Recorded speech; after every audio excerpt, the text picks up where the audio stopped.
Al via davanti alla Corte d'Appello di Palermo il processo di secondo grado che vede imputato Adriano Vetro, il favarese di 49 anni, reo confesso dell'omicidio del cardiologo Gaetano Alaimo, ucciso a 62 anni con un colpo di pistola nel suo ambulatorio di Favara. Vetro, al processo di primo grado, è stato condannato a 22 anni di reclusione dai giudici della Corte di Assise del Tribunale di Agrigento, presieduto da Giuseppe Miceli.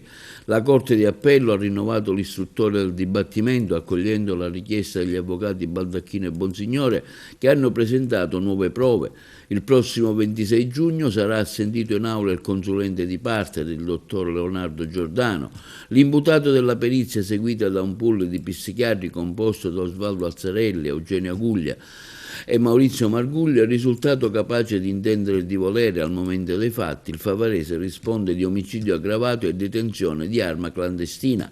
L'omicidio risale a novembre del 2022 e il movente sarebbe legato al mancato rilascio di un certificato medico necessario per il rinnovo della patente di guida. Il 49enne nel primo pomeriggio del 29 novembre di 3 anni fa si è presentato al poliambulatorio di Favara e ucciso con un solo colpo di pistola lo specialista nella sala di attesa. Avrebbe provato ancora a fare fuoco, ma la pistola si è inceppata, quindi la fuga e l'arresto per mano dei carabinieri di Agrigento e Favara in una casa di campagna.